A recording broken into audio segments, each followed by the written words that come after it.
Andai saja. Isti kemarin tuh aku beneran diputus kontrak gara-gara majikan nggak suka, katanya aku yang sering sembahyang sehari 5 kali, nggak suka aku yang puasa kalau malam-malam sahur. Kan dari awal juga udah bilang ya, dari awal pertama ceklok sampai pas pertama datang ke rumah majikan, aku boleh sholat nggak, aku ada sholat 5 waktu, ditunjukin kan, dijelasin jam sekian sholatnya gitu kan. Kata dia oke, asal jangan ngeganggu pekerjaan kamu sama aku. Ya enggak, aku bilang kan kalaupun sholat juga kan nunggu akang tidur, kayak sholat asar nunggu akang udah selesai makan buan, sholat zuhur nunggu akang tidur ya. Kalau sholat subuh jadi pas tidur. Pokoknya intinya aku nggak suka sama agama kamu, nitesin yang kedua tesin yang puyang ya iya katanya. Aku mau cari welo yang agamanya Kristen. Aku bilang kalau kamu mau cari agama nggak mau agamanya Kristen, agamanya Islam, kamu cari orang Filipina, orang Vietnam, karena kebanyakan orang Islam kan, kebanyakan kan orang Indo agamanya Islam, kataku gitu. Ya udah katanya, tapi kalau masalah kerjaan nih mewenti katanya. Ya oke, aku bilang nggak apa-apa sih, kamu mau cari yang mau agamanya Kristen kayak silahkan katanya gitu kan gitu. Ya aneh ya, udah mau 8 bulan jalan kan, dari awal juga udah dijelasin. Aku agamanya Islam, sehari sholat 5 kali, jam segini udah dijelaskan kan sama agent sama penerjemahnya juga gitu, sama anaknya juga bahwa orang Islam tuh begini gini. Nggak aneh dia mah. Dan aku juga nggak tahu itu agama si ini Kristen bukan, agama Buddha bukan. Kalau agama Kristen kan 1 minggu sekali ke gereja, terus kalau Buddha kan kayak pai-pai gitu kan, suka masak-masak. Dia mah enggak. Aku pernah nanya, emang agama kamu apa gitu kan?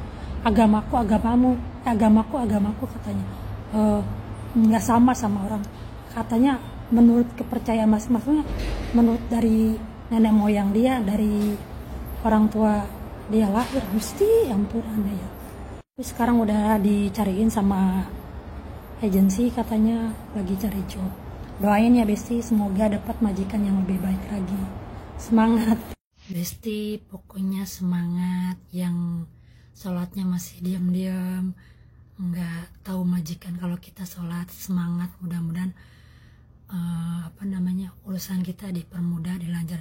Kalau aku mah walaupun nggak bilang kan rumahnya kecil, terus kan bertiga, jadi kan tiap hari majikan ada terus, jadi lihat aku mungkin sholat berapa kali, jadi kan lihat, walaupun enggak bilang juga kan kelihatan kan, bertiga sama nini sama aki-akinya. Kalau si kakek masih nggak mudeng aku sholat apa, lagi ngapain, nggak pernah ini, cuma neneknya aja sama anaknya juga nggak masalahin, mewenti cuman gitu kan. Ya memang namanya kita kerja harus ikut orang, tapi kan ibadah kan hak kita, maksudnya selama tidak mengganggu pekerjaan gitu, yang nggak apa-apa gitu. Ya memang nggak semua orang suka, orang Taiwan suka sama agama kita gitu, cuman ya pokoknya semangat lah yang di luaran saya yang masih mempertahankan sholatnya, karena sholat itu memang kewajiban. Itu mah tergantung pribadi masing-masing mau sholat apa enggak. Kalau buat aku tuh sholat itu memang kewajiban. Semangat Wisti ya, kita saling ngedoain aja, jangan saling ini itu, doanya aja yang terbaik ya buat kalian semua, buat kita semua. Semoga sehat selalu, diberikan kesehatan, rezekinya lancar, mudah-mudahan urusan kita dipermudahkan aja. Makasih ya Besti. Oke, halo guys, coba lagi dengan aku Rana di video kali ini ya. Memang ya kalau majikan Taiwan itu memang nggak bisa ditebak ya. Seperti majikannya si Mbak Delina ini. Dia itu padahal waktu pertama kali dia itu udah ceklok pertama kali, dia udah ngomong kalau dia itu boleh nggak kalau kita itu ada sholat 5 waktu dari subuh, duhur, asar sampai maghrib sampai isya. Nah itu si mbaknya ini udah ngomong dari awal-awal, udah minta izin dari awal-awal sama majikannya. Tetapi sekarang ini udah masuk ke bulan 8, ternyata majikannya itu tidak suka ya. Tidak suka kalau si Mbak Delina ini yaitu melakukan sholat 5 waktu sama puasa. Itu majikan gak suka ya. Terus gimana caranya ya? Ya namanya kita itu ikut majikan yang beda agama itu memang ya agak-agak susah ya. Kalau dari awal-awal sudah ngomong boleh, tapi di pertengahan pekerjaan ya udah nggak apa-apa gitu, nggak usah di ini lagi. Siapa tahu kalau kalian itu pindah, kalian juga akan dapat majikan yang baik ya. Nggak usah dipermasalahkan, karena kalau cuman nggak boleh kerja, kita itu suruh bayar sholat ke depannya itu sangat-sangat berat gitu loh. Apalagi yang namanya sholat itu memang wajib ya. Tapi kalau di kalau di tempat mayoritas yang agama Buddha seperti ini, ya mau gimana lagi ya. Tapi kalaupun kita ada mencuri-curi waktu, maksudnya itu ya mungkin si mbaknya ada aku juga nggak tahu deh cara sholatnya gimana, maksudnya cara membagi waktunya gimana, itu sampai si majikan itu gak suka apa pas dia itu sibuk-sibuknya dia lagi sholat juga nggak tahu ya. Si majikan juga pasti ada alasan tersendiri kenapa dia nggak suka ya. Majikan aku juga sering seperti itu, apalagi kalau jam makan malam ya, itu biasanya jam makan malam itu jam 6. Kalau di tempat aku tuh makan jam 6, aku biasanya tinggal dulu ya, aku tinggal sholat dulu. Nah itu sholat udah kan. Nah habis sholat itu kan udah jam 6 udah sholat, lepas itu bapak aku masih makan mandi, lepas itu udah jam 7 itu aku sholat terus. Tapi karena makin sini ya udah biasa sih. Kalau majikan aku dulu nggak pernah tahu ya, oh sholatnya kayak gini ya, kamu tuh sholat terus. Dulu awal-awal datang kayak gitu, pas datang itu kan panas banget ini, panas apalagi sekarang ini musim dinginnya juga panas banget ini. Di Nanto katanya 38 derajat Celcius ya, panas banget. Nah ini aku biasanya dulu pas datang itu baru 1 bulan 2 bulan ya, enggak lah ya, masuk 1 tahun gitu. Tiap siang kalau musim panas aku selalu mandi, dimarahin sama majikan aku guys, dimarahin. Maksudnya tuh dimarahin apa? Itu soalnya kalau jam siang itu biasanya pas sibuk-sibuknya ditelepon dipanggil itu nggak datang nggak turun-turun. Itu biasanya kan kalau manggil pakai telepon rumah gitu kan, dipanggil hati-hati suruh bawah itu harus cepat gitu, harus cepat datang. Itu kalau enggak ya biasanya aku ditelepon gitu. Nah ini posisinya aku pas lagi mandi mau sholat gitu kan, karena panas banget ya. Nah, itu kamu itu siang-siang udah mandi, boros air, listrik segala macam. Ya namanya majikan semuanya harus irit ini sih. Tapi makin sedikit di sini itu majikan aku udah nggak pernah komplain lagi. Mau mandi berapa kali udah nggak pernah komplain, mau listrik ini boros, gas boros itu ya udah nggak pernah komplain, nggak kayak dulu lagi ya. Nah terus kalau masak itu biasanya boros gas, boros listrik itu biasanya selalu diomong, selalu diomong.